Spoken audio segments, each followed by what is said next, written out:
안녕하세요. 지방에서 작은 빵집을 운영하고 있는 30대 여성입니다. 작년까지만 해도 아버지와 같이 운영하던 빵집을 혼자 운영하려니 어색하다 못해 아버지가 그리울 지경이네요. 아직도 빵 반죽을 하다가 뒤를 돌아 아버지를 부르기도 하는데요. 언제쯤이면 아버지에 대한 부재를 마음속에 묻을 수 있을지 의문이에요. 사연을 보내는 지금 이 순간에도 아버지가 보고 싶거든요. 아버지는 20살이라는 어린 나이에 가장이 되었습니다. 같은 대학교 동기와 사고를 친 아버지께서는 할아버지와 할머니의 만류에도 저를 선택하셨어요. 학교까지 그만두시면서 말이에요. 모범생이던 아버지의 반항에 할아버지와 할머니는 절연을 선언하셨다고 해요. 그 후 아버지께서는 혼자서 가장의 무게를 짊어지기 위해 수많은 노력을 했고요. 대학교를 중퇴한 아버지가 할 수 있는 일은 많이 없었죠. 더군다나 목도 못 가누는 신생아를 들쳐업고 다니는 아버지에게 일자리를 줄 사장은 많지 않았죠. 그래서 아버지는 중국집 배달일과 전단지 아르바이트를 병행하며 저를 키우셨습니다. 그러던 중 중국집 사장님께서는 아버지에게 요리를 배워볼 것을 권하셨어요. 재능이 있다면서 말이에요. 머리가 좋던 아버지께서는 한번 본 요리 방법은 절대 잊지 않고 기억에 그대로 요리를 만드셨거든요. 중국집 사장님 밑에서 조리사로 일하던 아버지께서는 몇 달 후 제빵 학원에 등록해 빵 만드는 법을 배우셨어요. 배움이 빨랐던 아버지께서는 학원을 다닌 지 6개월 만에 제빵사 자격증을 취득하며 빵집에서 일을 하셨죠. 1년 정도 동네 빵집에서 일하던 아버지께서는 다음해 자신의 빵가게를 열었고요. 비록 어머니께서 출산 중 돌아가셔서 얼굴도 제대로 몰랐지만 아버지는 언제나 딸인 저를 1등으로 챙겨주셨기 때문에 어머니의 부재를 느낄 새가 없었어요. 아버지가 얼마나 희생하는지 알기에 하루라도 더 빨리 취업하고 싶었고요. 그래서 간호학과를 선택하게 된 것이었죠. 간호학과를 졸업하고 간호사가 된다면 돈도 많이 벌어 아버지의 부담을 충분히 덜어드릴 수 있을 테니까요. 다행히 성적이 좋았기 때문에 무리 없이 간호학과에 입학할 수 있었어요. 대학교에 입학한 후 앞으로의 인생에 꽃길만 펼쳐질 거라고 생각했죠. 하지만 큰 오산이었네요. 대학교를 졸업하고 대학병원에 취업하자마자 눈앞에 들이닥친 것은 고액의 연봉도 간호사라는 자랑스러운 타이틀도 아닌 선배들의 집단 따돌림과 뒷담화였습니다. 간호사 사이에서 선배들이 후배를 괴롭히는 것은 일종의 관례 같은 것이었지만 저는 그 정도가 유난히 심했어요. 제일 고참이던 선배에게 집중적으로 괴롭힘을 당했거든요. 선배는 인수인계조차 해주지 않은 채 환자에게 주사를 놓으라고 시켰는데요. 우물쭈물하자 선배는 빨리 주사를 놓으라며 재촉하기까지 했어요. 어쩔 수 없이 환자에게 주사를 놓았지만 주사 놓는 방법을 제대로 배우지 못한 탓에 환자의 혈관을 터뜨리고 의사에게 혼날 수밖에 없었죠. 그뿐만이 아니었습니다. 물이라도 마시려 하면 어디선가 불쑥 나타난 선배는 마시던 물도 빼앗으며 팔자가 늘어졌다며 비꼬기까지 했어요. 너무 억울하더군요. 이유도 모르고 당하니 화가 날 지경이었고요. 그래서 한날은 용기를 내 선배에게 직접 물어보았습니다. 왜 그렇게 맨날 괴롭히는지요? 그랬더니 돌아오는 선배의 대답이 더 과간이었네요. 야, 사람이 좋아하는데 아무 이유가 없듯이 나는 그냥 네가 아무 이유 없이 싫어. 굳이 한 가지 이유를 꼽자면 네 그 흐리멍텅한 눈이 싫다고 해야 하나? 너네 부모님도 참 불쌍하시다. 너 같은 걸 낳으시고 우리 딸이 간호사가 됐다고 온 동네방네 자랑을 하고 다닐 텐데.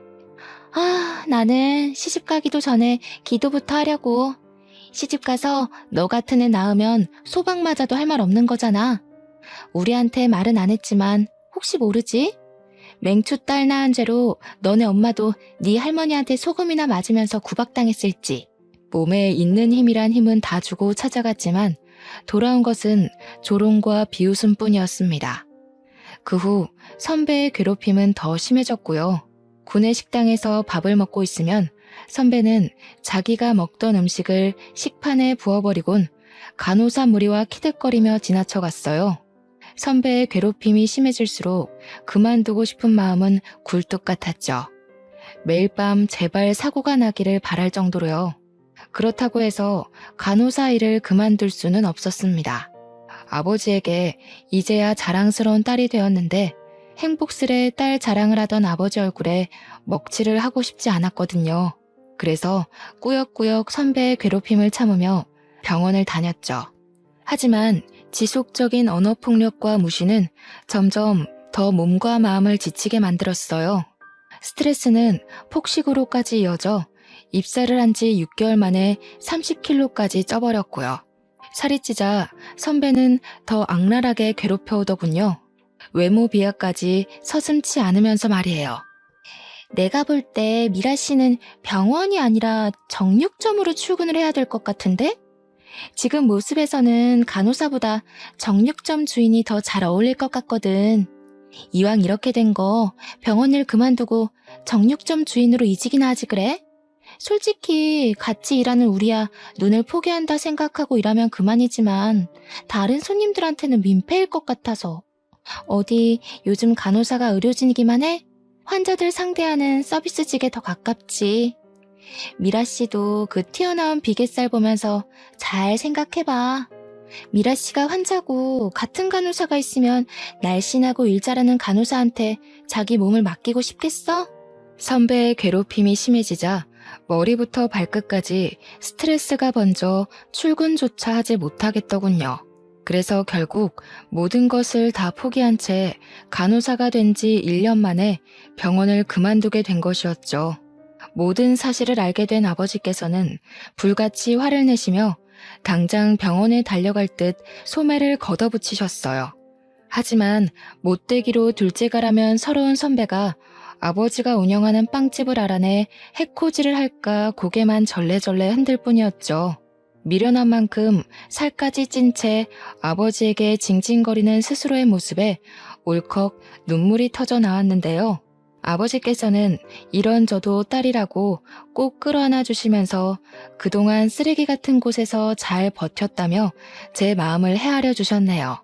따뜻하게 보듬어 주시는 아버지를 보며 아버지의 딸로 태어나길 참 잘했다는 생각을 했고요. 병원을 그만둔 후 한 달 동안은 아무것도 하지 않고 방 안에만 틀어박혀 먹고 자고를 반복했어요. 그러다 아버지가 퇴근하는 시간이 되면 집 청소를 해놓으려 준비를 했습니다. 하지만 아버지는 그마저도 못하게 막으시며 그저 편하게 푹 쉬라고만 할 뿐이었어요. 처음 며칠간은 아무것도 안 하는 삶이 좋았지만 2달째가 되니 심심한 것도 심심한 거지만 아버지에게 죄송한 마음이 들었네요. 빵집을 여는 아버지께서는 6시에 일어나 빵집으로 출근해 13시간이 넘는 시간 동안 빵을 만들고 팔고 정리까지 하셨으니까요. 처음에는 무슨 일을 할까 생각부터 했습니다. 다른 병원 간호사로 일하는 것도 생각해 보았지만 또 다른 병원에서도 전과 같은 괴롭힘을 당할까 두려움이 앞서더군요. 그래서 간호사 일은 제외하기로 마음을 먹었죠. 물론 4년간의 대학교에 낸 등록금과 지금까지 간호사로 일하던 시간이 아깝기는 했지만 그게 앞으로 인생을 사는데 큰 영향을 주는 것은 아니잖아요. 그렇게 생각을 하던 중 일단 제빵학원에 다녀보기로 결심했습니다. 어려서부터 아버지의 어깨너머로 빵 만드는 방법을 봐서인지 간호사로 취업을 했을 때부터 제빵을 배워보고 싶다는 생각을 했거든요. 제빵학원을 다니는 것은 즐거웠어요. 열심히 모양을 잡은 반죽이 따끈한 빵이 되는 것을 보는 것도, 새로운 빵을 만드는 방법을 배우는 것도 신기했어요.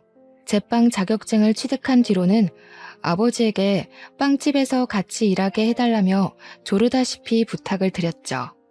마침 카운터 직원이 그만두는 바람에 사람이 필요했던 아버지께서는 흔쾌히 허락하셨고요. 아버지의 노련한 솜씨와 젊은 사람의 취향을 잘 아는 제가 합쳐지자 빵집은 예전보다 2배 더 장사가 잘 되더군요.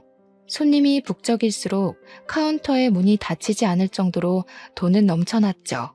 매출이 늘어나자 아버지께서는 자기 생활비와 월세를 제외한 후 모든 금액을 넘겨주었어요.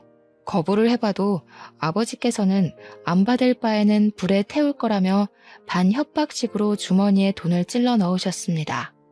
어쩔 수 없이 돈을 받기는 했지만 도저히 아버지가 주신 돈을 흥청망청 쓸 수가 없었네요. 그래서 만일의 일을 대비해 적금 통장에 차곡차곡 모아놓았죠. 하루에 100명이 넘을 정도로 빵집이 인기가 많아지자 아버지에게는 다른 고민거리가 생기셨어요. 바로 저의 결혼 문제였어요.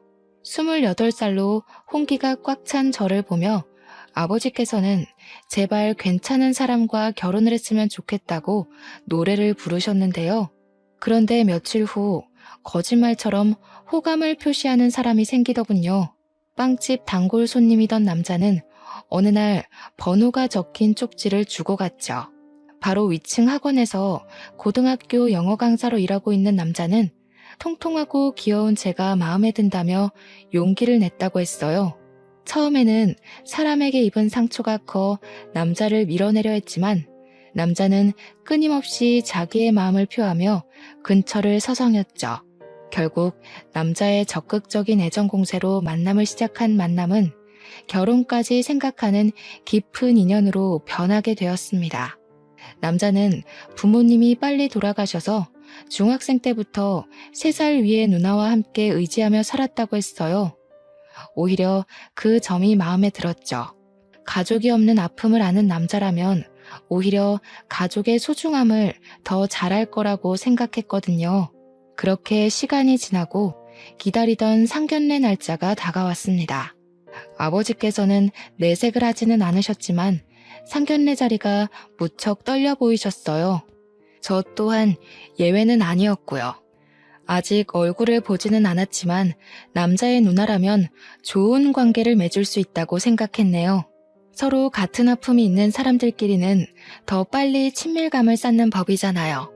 마침 상견례 장소로 정한 식당 옆으로 꽃집이 보이더군요.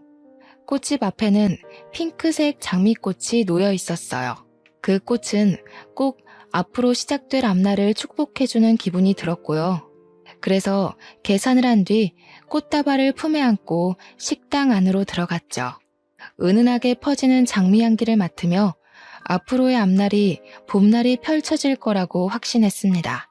하지만 이런 확신은 예비 신우이의 얼굴을 보는 순간 산산이 부서지고 말았네요. 꿈에서조차 나올까 두려웠던 선배가 떡하니 바로 앞자리에 앉아 있었으니까요. 선배의 얼굴을 보는 순간 입가에 경련이 일어났어요. 품 안에 있던 꽃다발은 들고 있기 힘들 정도로 무겁게 느껴졌고요. 장미다발은 바닥에 떨어지자 파릇파릇하던 꽃잎들은 다 떨어져 버렸습니다.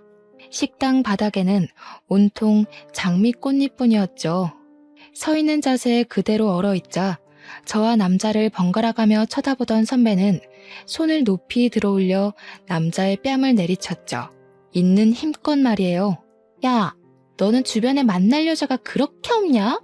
내가 평범한 애면 말을 하네. 하필 골라와도 저런 돼지 같은 애를, 최소한 사람 같은 애를 데리고 왔어야지. 이건 뭐 도살장에 끌려가는 돼지를 데리고 온 것도 아니고 차라리 이럴 거면 결혼을 하지 말고 학원이고 뭐고 다 때려치우고 시골에서 돼지 농장이나 열어. 신부감을 왜 구해? 농장 암돼지 중에 아무나 하고 결혼하면 되지. 뭐? 돼지 농장? 부모 없이 열심히 살았다고 해서 좋게 봐주려고 했더니 자네가 말한 부모 없이 열심히 살았다는 게 남의 집 귀한 자식들 비아냥거리면서 부모들 생사를 다 깎아버린 걸 말하는 건가? 내가 아무리 우리 딸 시집 보내고 싶다고 해도 이건 아니지. 어른 있는 데서 버르장머리 없이 동생한테 손찌검하는 꼴을 보면 우리 딸한테 어떻게 대할지 안 봐도 뻔하지. 자네 누나가 돼지 같다고 한 내 딸, 나한테는 눈에 넣어도 아프지 않을 귀한 자식이니 이번 결혼은 없던 일로 하겠네. 아버지께서는 손까지 떠시며 분노하셨습니다.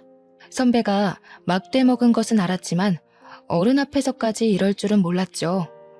아버지께서는 선배에게 따끔한 혼을 내셨지만 선배는 콧방귀를 끼며 들은 채도 안 했고요. 저 비계덩어리를 눈에 넣으신다고요? 그러다가 실명하실 텐데. 저도 아저씨 딸처럼 뚱뚱하고 굼뜬 옳게 생길까봐 걱정했는데 잘 됐네요.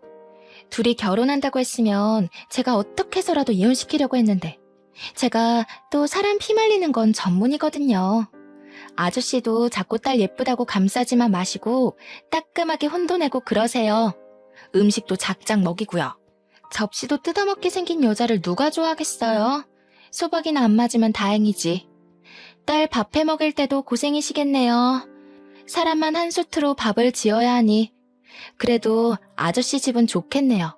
바로 옆에 음식 처리기가 떡하니 버티고 서 있잖아요. 아, 그것보다는 밥값이 더 많이 들려나? 누나, 도대체 언제까지 이럴 거야? 누나 때문에 도망간 애들이 한둘인 줄 알아? 이럴 거면 상견례 자리는 왜 따라오겠다고 한 거야?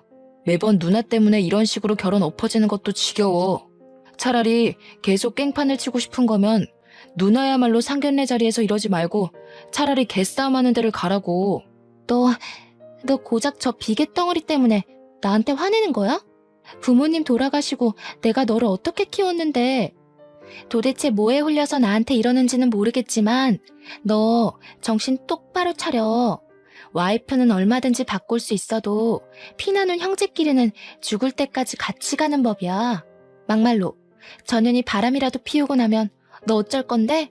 저 아저씨가 네 편 들어줄 것 같아? 이 세상에 네 편 들어줄 사람 나밖에 없을걸?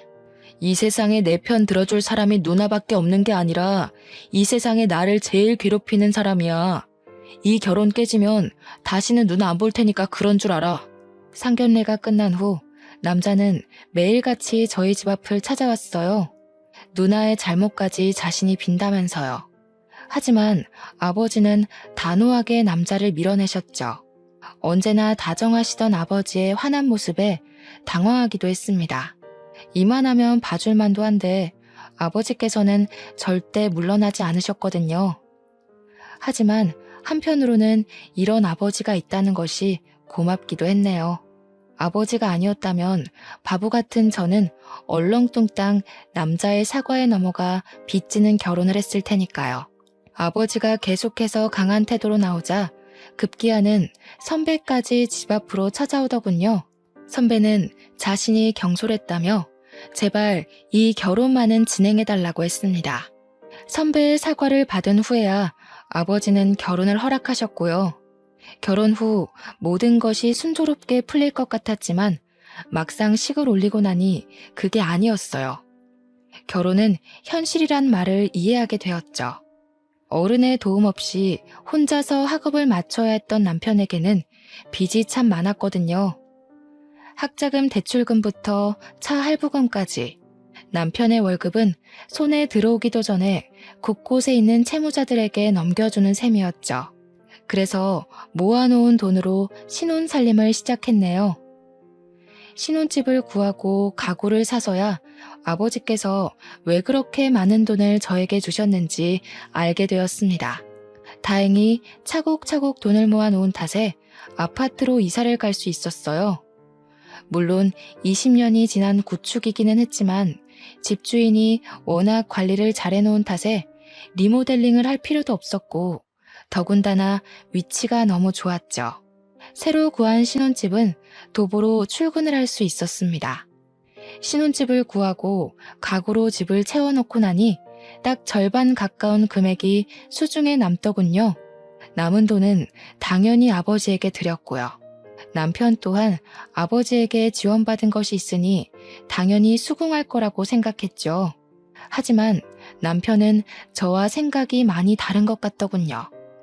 우리 형편도 넉넉하지 않은 마당에 괜히 아까운 돈을 아버지에게 드렸다면서 입이 오리만큼 나왔거든요. 그걸로도 모자라 남편은 아버지에게 드렸던 돈을 다시 찾아오라고 했네요. 나이도 많고 혼자 사는 아버지에게 그 큰 돈이 무슨 필요가 있냐면서요. 기가 막혔습니다.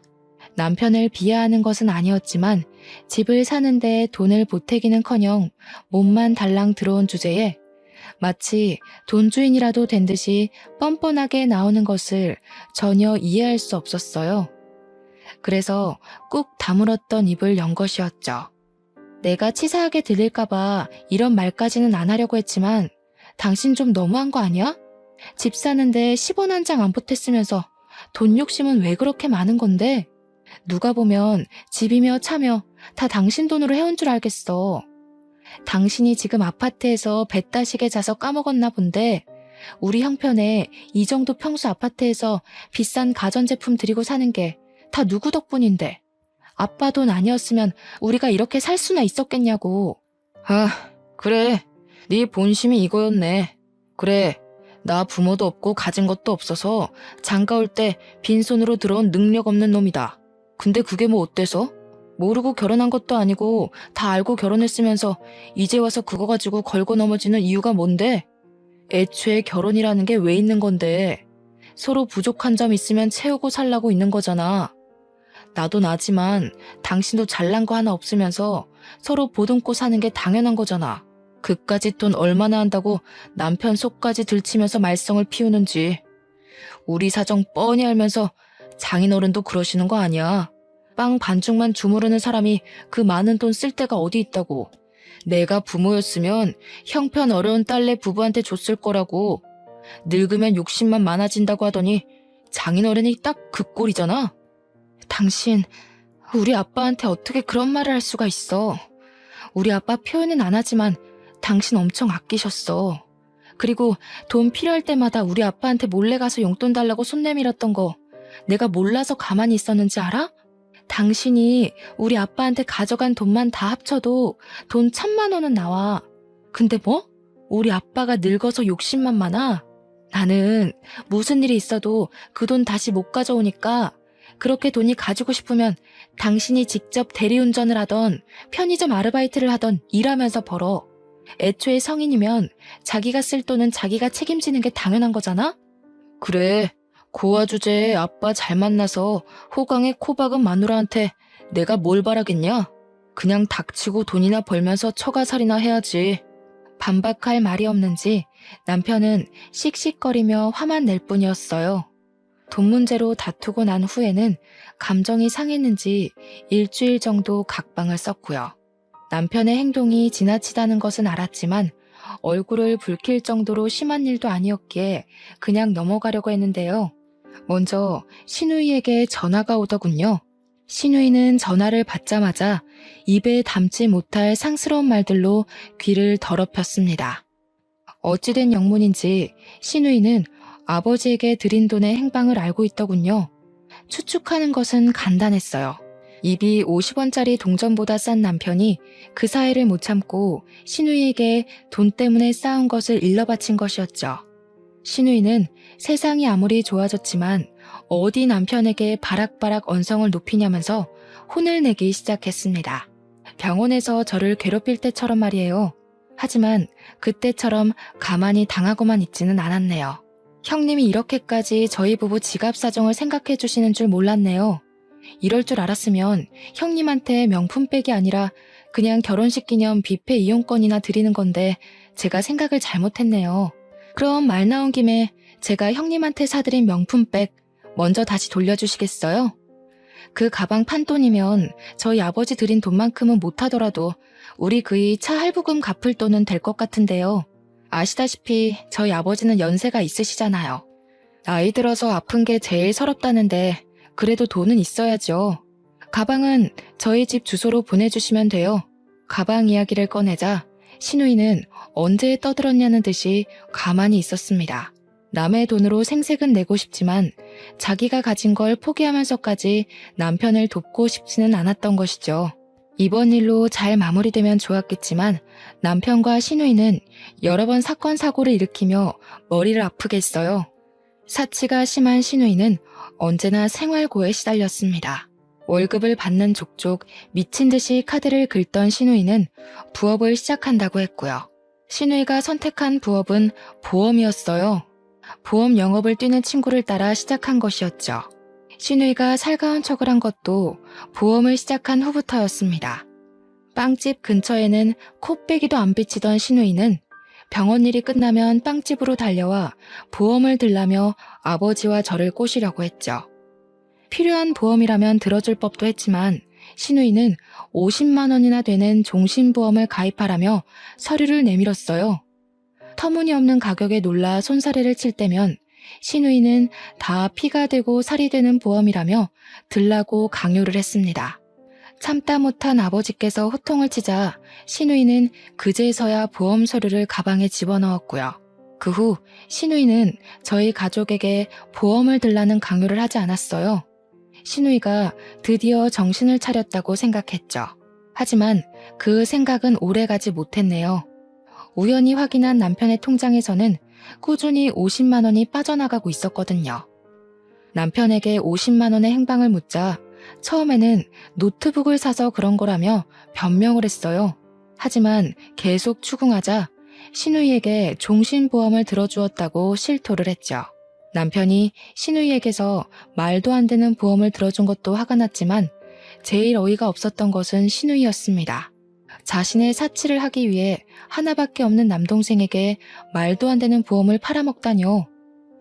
남편의 벌이가 좋았다면 그런가 보다 하고 넘어갔을 수도 있지만 한 달에 300 남짓 버는 사람에게 50만 원은 너무 큰 돈인 거잖아요. 더군다나 학자금 대출과 차 할부금까지 있는 것을 뻔히 알면서 보험을 들라고 강요하다뇨. 당장 보험을 해지하라 말했지만 남편은 요즘 신우이의 사정이 넉넉지 않아 자신이 해지하면 큰일이라고 하더군요. 큰일 나겠지. 백화점에서 룰루랄라 돈 쓸 생각에 신나 있었는데 당신이 보험 해지라도 해봐. 돈 물어주느라 백화점 쇼핑은커녕 밀려있는 카드값도 못 낼 텐데. 형님도 진짜 너무해. 학자금 대출이랑 차 할부금만으로도 빠듯해서 허리 졸라매고 사는 거 뻔히 아시면서 어떻게 50만 원이나 되는 엉터리 보험을 다른 사람도 아니고 동생인 당신한테 들라고 하셔? 아무리 사기꾼이어도 자기 가족은 안 건드린다는데 형님은 도대체 뭐야? 하나밖에 없는 가족이면서 도와주지는 못할 망정 다 부러진 허리에 빨대 꽂으려고 하잖아. 졸라매다 부러진 허리 보는 게 안타까웠으면 당신이 누나 보험 들어줬으면 됐잖아. 일을 꼬이게 만든 게 누군데? 가게 돈통만 털어와도 그까짓 50만 원은 그냥 내겠구먼. 그까짓 50만 원 가지고 유나는. 신우이에게 깜빡 속아 사기를 당했으면서도 남편은 끝끝내 당당했어요. 아니 오히려 뻔뻔하게 턱을 치켜들었습니다. 그래서 직접 나서기로 했죠. 병원을 찾아가자 예상대로 신우이는 오리발을 내밀더군요. 그래서 확실하게 으름장을 놓았습니다. 당장 남편 앞으로 들어놓은 보험을 해지하지 않는다면 보험 사기죄로 고소를 한다고요. 협박을 하고 싶지는 않았지만 말귀를 못 알아듣는 신우이에게는 이 방법뿐이었어요. 역시 고소를 한다는 소리에 신우이는 금세 꼬리를 내렸고요. 된통 매운맛을 봐서인지 그 다음부터는 신우이 또한 함부로 굴지 않았어요. 신우이와는 여전히 껄끄러운 관계이기는 했지만 그래도 얼굴을 붉히지 않을 정도의 거리를 유지하는 것만으로도 다행인 거잖아요. 남편 또한 보험 사건 이후 반성을 했기에 부부관계 또한 더할 나위 없이 좋았는데요. 단 한 가지 문제가 있다면 아이가 생기지 않는다는 것이었습니다. 남편에게 검사를 해보자고 해도 아무 문제가 없다며 어물쩍 넘어갈 뿐이었어요. 처음에는 남편의 말처럼 시도하다 보면 언젠가는 아이가 찾아오겠지라고 생각했지만 1년이 지나도 아이는 저희 부부에게 오지 않더군요. 그런데 남편은 뜬금없이 혼자서 2박 3일로 여행을 가고 싶다고 했어요. 저는 흔쾌히 수락을 했고요. 샤워를 하러 간 남편의 핸드폰은 거실 소파에 있었는데요. 진동이 울리며 병원에서 문자 하나가 날아오더군요. 정관 수술 날짜였습니다. 문자를 확인하자 당황스러움을 감출 수가 없었어요. 이세를 얼마나 가지고 싶어 하는지 아는 장본인이 정관 수술이라뇨. 그래서 샤워를 하고 나온 남편에게 핸드폰을 보여주며 물어보았습니다. 그랬더니 남편은 의외의 대답으로 또 한 번 저를 놀라게 했네요. 실은 누나가 우리 사이에 아이 갖는 걸 싫어해서 당신 닮은 아이 낳으면 연 끊을 정도로 꼴 보기 싫을 것 같다고 해서. 솔직히 당신한테 말은 안 했지만 사실 나도 아이 낳는 건 좀 그래. 윗물이 맑아야 아랫물이 맑은 건데 우리 둘 다 잘난 구석이라고는 하나도 없잖아. 이참에 잘 됐지 뭐. 애 이야기 나올 때마다 연기하는 것도 힘들었는데 이참에 우리 애 없이 둘이서만 재미있게 살자. 온몸에 피가 빠져나가는 느낌이었습니다. 남편은 물론 시누이까지 끔찍하게 느껴졌어요. 두 남매의 손바닥 위에서 놀아났다고 생각하니 눈물조차 나오지 않을 정도로 비참했고요. 그동안 아이를 가지고 싶다며 설레발치던 모습을 보며 두 남매가 뒤에서 얼마나 비웃었을지 상상하자 소나기에 있던 힘이 쫙 빠져나갔죠. 이쯤 되니 이혼을 고민하게 될 정도였습니다. 우유부단한 남편의 성격은 흐린 눈으로 지나갈 수 있었지만 그 앞에 버티고 서 있는 시누이의 횡포는 눈이 매워 도저히 그냥 넘어갈 수가 없었거든요. 결국 고심 끝에 이혼을 결심하고 아버지에게 말씀을 드렸죠. 그랬더니 아버지께서는 자기가 알아서 할 테니 그냥 참고 살라며 말씀을 하셨어요. 충격적이었습니다. 언제나 제 선택을 믿어주고 든든하게 지켜주던 아버지께서 시누이와 남편의 잘못을 눈감아 주라고 하다니 말이 되지 않는 거잖아요. 그런데 얼마 안 가 병실에 누워 계신 아버지를 보자 서운한 마음을 가졌던 것도 후회가 되어 돌아왔네요. 아버지께서는 간암 말기 환자로 시한부 판정을 받은 거나 다름이 없는 상태셨습니다. 자신이 죽으면 혼자 남을 딸을 걱정해 이혼을 하지 말고 버티라고 한 것이고요. 이미 늦었다는 것을 알고 있었지만 그래도 희망의 끈을 놓고 싶지는 않았어요. 아버지가 없는 세상에서 혼자 사는 것은 도저히 상상할 수가 없을 만큼 끔찍했으니까요. 하지만 아버지는 이미 늦었다면서 씁쓸한 미소를 지으시며 남은 시간을 항암 치료나 하면서 허비하고 싶지 않다고 말씀하셨어요. 그러면서 남은 시간을 단둘이서 행복하게 보내자고 하셨고요. 그래서 빵집까지 닫으며 그동안 가게를 운영하느라 그간 가보지 못했던 제주도 여행도 가게 되었습니다. 그런데 제주도에서 돌아온 후 아버지께서는 뜬금없이 빵가게를 이전한다고 말씀하셨어요. 당황스러웠지만 언제나 옳은 선택을 하시던 아버지였기에 이번에도 믿고 따르기로 했죠. 이사간 곳의 건물주 아저씨는 참 다정하고 친절한 분이셨어요. 건물주 아저씨는 의사로 노후를 위해 건물을 매입했다고 설명하셨네요.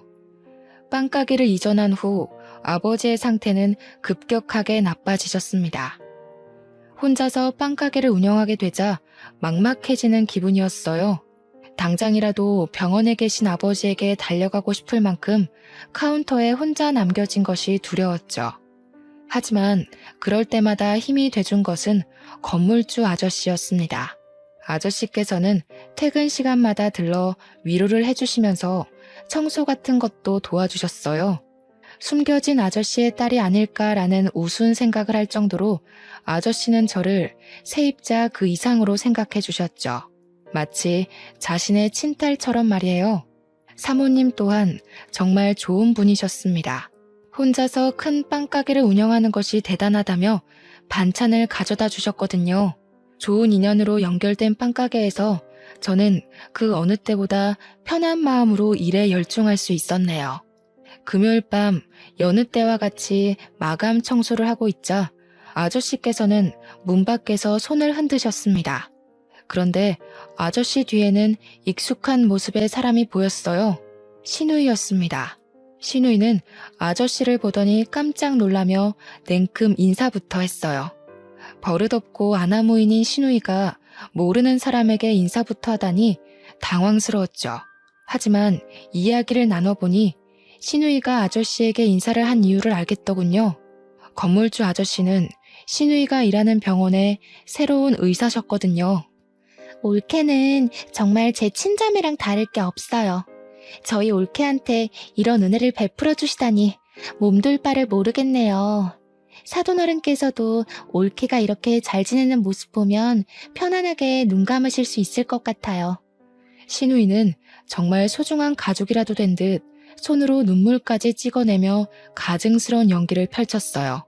그 모습을 본 아저씨께서는 신우이의 마음 씀씀이에 크게 감동하신 듯 했고요. 그 후 신우이는 병원 일이 끝나기만 하면 건물주 아저씨와 함께 가게를 찾아왔어요. 쉬는 날이면 아저씨가 오는 시간에 맞춰 가게의 문을 열 때도 있었죠. 신우이가 가게에서 하는 일은 테이블에 앉아 핸드폰을 하는 것이 다였는데요. 창문 밖으로 신호등을 기다리는 아저씨의 모습이 보이면 들고 있던 빗자루도 빼앗아 열심히 청소하는 척을 했습니다. 흡족한 미소를 지으신 아저씨는 신우이에게 괜찮은 남자가 있으니 만나보는 것이 어떻겠냐며 제안을 하셨어요. 신우이는 당연히 그 제안을 수락했죠. 아저씨의 소개로 만난 둘은 연애를 한 지 3개월도 안 돼 결혼 이야기가 오갔는데요. 재벌에 가까운 재력가에 얼굴도 잘생긴 남자는 신우이가 만나기 아까운 남자였습니다. 갖고 온 빵을 진열할 때면 어느새 찾아온 신우이는 손을 내밀며 반지를 자랑했어요. 네 번째 손가락에는 1캐럿은 거뜬히 넘어 보이는 다이아 반지가 끼워져 있었죠. 아무래도 나는 참 복이 많은 것 같아. 뭐 엄마 아빠가 일찍 돌아가신 게 흠이기는 하지만 만나는 남자들마다 다 나한테 잘해주려고 하잖아. 별 볼 일 없는 여자들이나 끼리끼리 결혼한다고 하는 거지. 나 봐봐. 부모 없는 고아에 가진 거라고는 보증금 1,000만 원밖에 없는데 10재벌 안 부러운 남자 만나서 인생 핀 거. 이런 거 보면 신은 참 불공평해.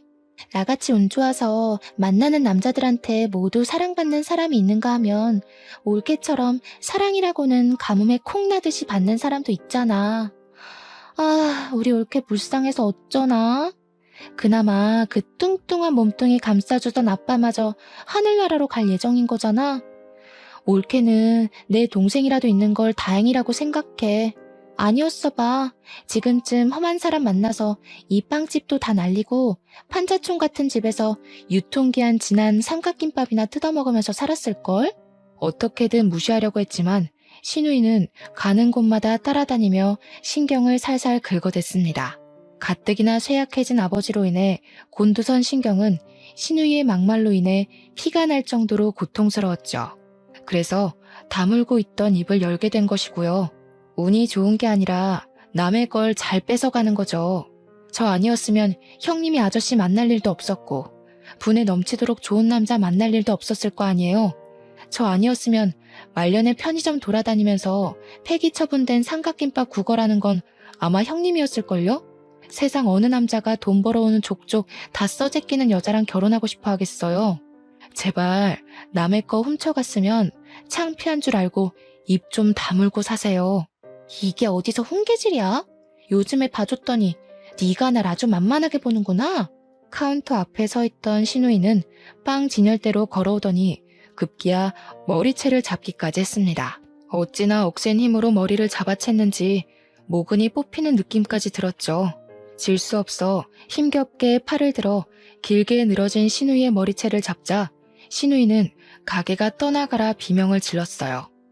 그런데 때마침 들어온 아저씨께서는 그 모습을 보더니 화들짝 놀라며 들어와 저희 둘을 뜯어 말리셨죠. 눈을 치켜뜨던 신우이는 아저씨를 보자 금세 눈물을 글썽이며 불쌍한 척 연기를 했습니다. 바로 해명하려 했지만 급기야 다리에 힘이 풀린 척 연기까지 하는 신우이를 보자 어이가 없어 말이 나오지 않을 정도였어요. 그 모습을 보던 아저씨께서는 신우이 편을 들며 윗사람에게 그러면 안 된다며 저를 꾸짖으셨고요. 그날 일이 있은 후 아저씨께서는 저희 가게로 들러 가족끼리 친하게 지내야 된다고 하셨습니다. 더 이상 신우이에 관해서 말을 하기 싫어 그냥 고개만 끄덕였죠. 그러자 아저씨께서는 신우이의 칭찬을 하셨어요. 요즘 같은 세상에 시부모에게 잘하기 위해서 잘 다니던 직장까지 그만두고 요리학원에 다니며 열심히 신부 수업을 받는 처녀가 어디 있냐면서요. 결국 신우이 편만 드는 아저씨를 보며 결국 폭발하고 말았죠. 가식덩어리 안에 숨겨진 신우이의 음흉한 진짜 속내를 모르는 아저씨가 밉게만 느껴졌거든요. 그래서 신우이의 모든 실체를 까발렸죠. 하지만 아저씨께서는 단지 신우이에 대한 질투 정도로 넘기며 신우이와 사이좋게 지내라는 말만 할 뿐이었어요. 단시간 안에 아저씨를 자신의 편으로 구워 삶은 신우이를 보며 손뼉을 칠 수밖에 없었고요. 그래서 집에 더 빨리 들어갔습니다. 신우이의 실체를 아는 아버지라면 무조건 편을 들어주실 게 분명했거든요. 집에 문을 열고 깜짝 놀랄 수밖에 없었네요. 아버지께서는 의식을 잃은 채 거실 바닥에 쓰러져 계셨거든요. 한 손에는 아버지가 좋아하시던 닭발이 들려 있었습니다. 그게 어찌나 마음이 아프던지 저는 황급히 아저씨에게 전화해 아버지를 병원으로 옮겼지만 끝내 아버지께서는 눈을 뜨지 못한 채 세상을 떠나셨어요. 중요한 수술이 잡혀있다던 아저씨께서는 장례식장까지 잡아주시며 최선을 다해 도와주셨습니다.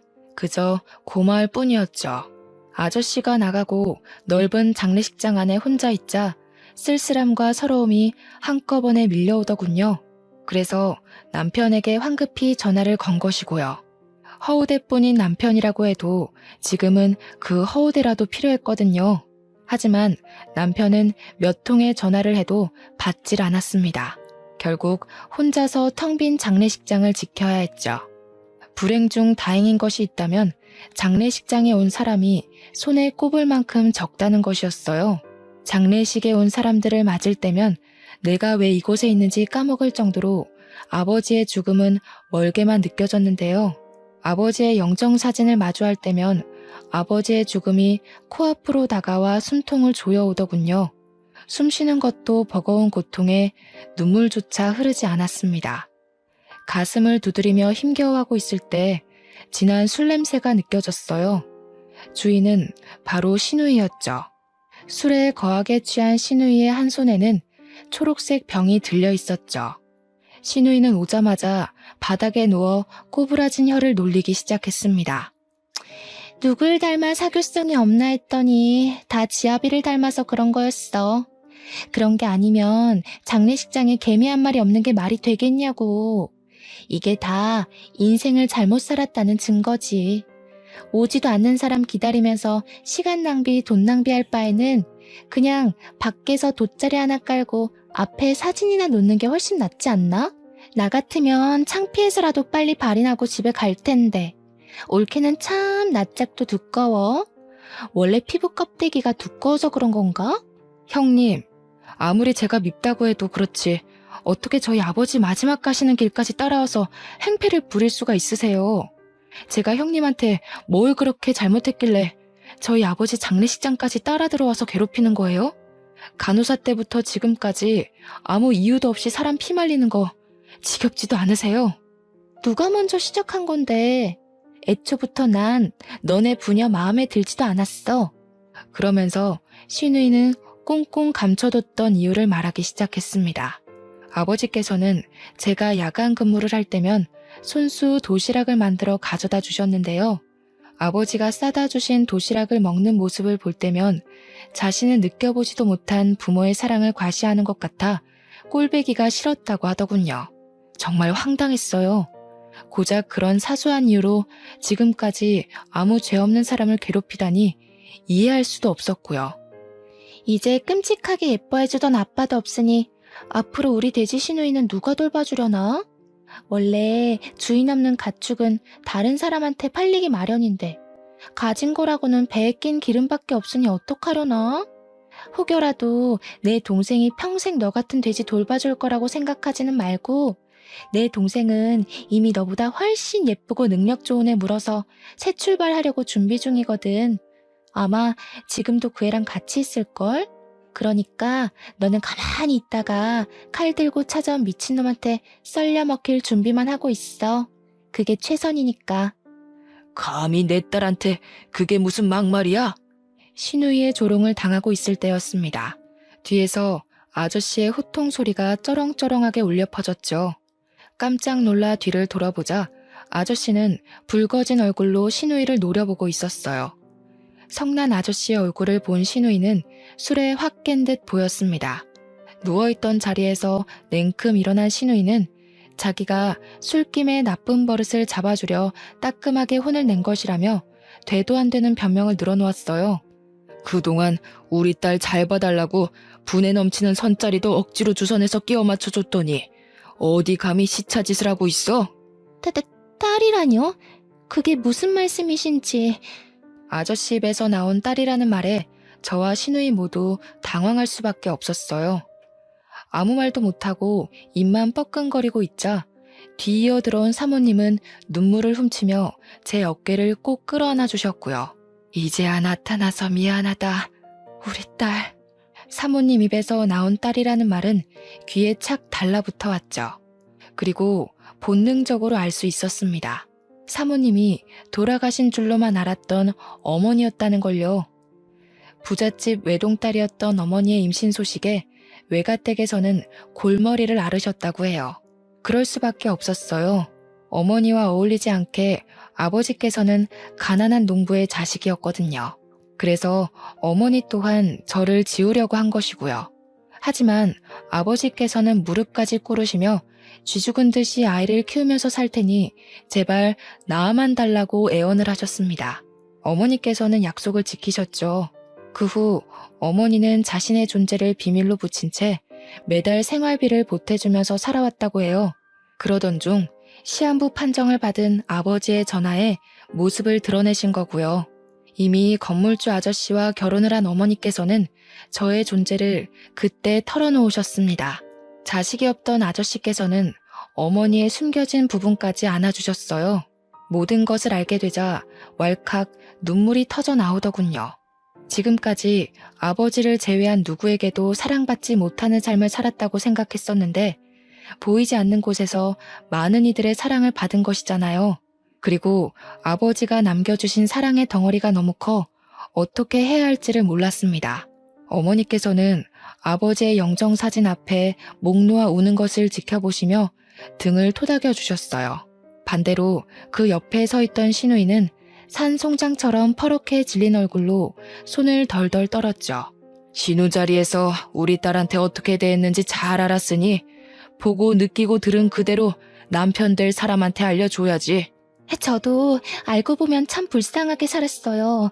올케는 아버지 사랑이라도 받았지만 저는 부모님이 일찍 돌아가신 탓에 사랑은커녕 얼굴도 제대로 모르고 컸는데 제발 불쌍하게 생각해서라도 시댁에 알리지만 말아주세요. 저 이 결혼 잘못되면 살 자신이 없어서 그래요. 이번만 두 눈 감고 넘어가 주시면 앞으로 올케 근처에는 얼씬거리지도 않고 쥐 죽은 듯이 살게요. 그러니까 제발 한 번만 봐주세요. 시누이는 고개까지 조아리며 두 손이 발이 되도록 빌었지만 아저씨의 태도는 완고했어요. 오히려 그런 행동이 독이 된 듯 보이기도 했죠. 사람이 어렵고 힘든 걸 알았으면 더 잘해주려고 했어야지. 나는 더 이상 소중한 우리 딸 가축 취급하던 인간이랑은 얼굴 맞대고 이야기하고 싶지 않으니 당장 돌아가게. 지금이야 그동안의 정을 생각해서 시댁에 알리는 것만으로 끝나지만 한 번만 더 우리 딸한테 그 가짜는 혀 놀렸다가는 병원 근처에도 얼씬 못하게 할 테니까 그런 줄 알고. 이건 말도 안 돼. 내가 저 돼지 새끼보다 못한 게 뭔데 이런 대우를 받아야 되는 거냐고. 아저씨는 사람들을 시켜 시누이를 장례식장 밖으로 끌어내려고 했는데요. 시누이는 마지막 발악이라도 하는 듯이 바닥에 손톱을 박아 넣으며 안간힘을 쓰고 장례식장 밖으로 나가지 않기 위해 버티더군요. 하지만 시누이의 처절한 버팀도 경찰이 오면서 끝이 났어요. 아버지의 장례식이 끝난 후 아직도 정신을 차리지 못한 시누이는 버젓이 문을 열고 빵가게 안으로 들어왔습니다. 꼴이 말이 아닐 정도로 초췌해진 시누이는 대뜸 핸드폰부터 내밀었어요. 너 때문에 결혼식장 들어가기도 전에 파혼하게 생겼으니까 우리 남편한테 전화해서 지금까지 아저씨 한 말 다 거짓말이었다고 말해. 물론 네 입장에서는 내가 미울 수도 있겠지만 그래도 내가 망가지는 꼴을 보고 싶은 건 아닐 거 아니야. 네가 우리 동생이랑 이혼할 것도 아니고 만약 너 때문에 갈 곳도 없는 내가 파혼당하면 오히려 불편한 건 너라고. 생각해봐. 맨날 한 집에서 얼굴 부딪히면서 살아야 할 텐데 그게 어디 말처럼 쉬운 일이야? 그러니까 괜히 서로 얼굴 붉힐 일 만들지 말고 빨리 전화해서 다 거짓말이었다고 말해. 그 정도 하면 나도 동생한테 잠은 집에 들어와서 자라는 말 정도는 해줄 테니까. 너도 알잖아. 우리 동생 내 말이면 껌뻑 죽는 거. 애초에 삐뚤어진 형님 인성 때문에 굴러들어온 복을 넝쿨째 뽑았으면서 제가 어떻게 복원 작업을 하겠어요. 수습하는 것도 뿌리가 있어야 가능한 거죠.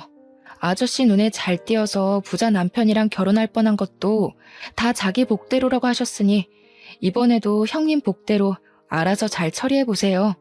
형님이 진짜 복이 있다면 제 도움 없이도 잘 처리할 거 아니에요. 별 시답지도 않은 동생으로 흥정이나 해볼까 머리 굴리신 모양인데 형님 동생 떳떳하게 거래할 만큼 가치 있는 사람 아니에요. 아, 혹시나 나중에 또 조도 안 가질 동생 들고 와서 헛소리 할까봐 미리 말하는데요. 폐기 처분된 형님 동생 데리고 살 생각 없으니까 데려가서 구워 먹던 삶아 먹던 알아서 하세요. 상해서 먹을 수가 있을지 모르겠지만 그럼 지금까지 좋은 꿈 꿨다 생각하시고 앞으로는 시궁창 같은 현실에서 어디 한번 잘 살아보세요. 다른 사람들은 다 아는 현실을 인정하지 못한 신우이는 진열해 놓은 빵을 바닥으로 던지며 행패를 부리기 시작했어요. 저는 당연히 그 모습을 카메라로 촬영해 건물주 아저씨한테 보냄과 동시에 112에 신고를 했죠. 그 일이 있고 난 후 결국 신우이의 결혼은 무산이 되었다고 했습니다. 양파 껍질처럼 까도 계속 나오는 신우이의 실체에 남자 쪽 부모님께서는 크게 분노하셨고요. 들리는 말에 의하면 그동안 신우이가 물처럼 써댄 돈을 다 신우이 앞으로 청구하셨다고 하더군요. 병원까지 그만두고 부잣집 사모님이 된다며 동네방네에 소문내고 다니던 신우이는 현재 조그마한 병원의 간호사로 일하며 빚을 갚는 중이라네요. 누나에게 떨어질 콩고물을 기대하던 남편은 상황이 자신에게 불리하게 돌아가자 집으로 슬금슬금 기어들어왔는데요. 남편을 보자마자 멱살을 잡아올리는 아저씨 덕분에 편하게 이혼할 수 있었죠. 현재 건물주 아저씨의 양녀로 들어가 어머니와 함께 행복한 시간을 보내고 있는 중입니다. 여전히 아버지가 보고 싶어 눈물을 흘리는 날도 있지만 그럼에도 지금 주어진 상황에 감사하며 행복하게 살려고 노력 중이에요. 지금 누리고 있는 것 또한 아버지의 사랑으로 만들어진 결과니까요. 사연을 시청하시는 분들 중에서도 현재 힘든 상황을 겪고 계실 분들이 있을 텐데요. 그럴 때면 나를 제일 사랑해주던 사람을 떠올리며 힘을 내시길 바랍니다. 모쪼록 시청해주신 여러분도 행복하시길 빌며 사연 마무리하겠습니다.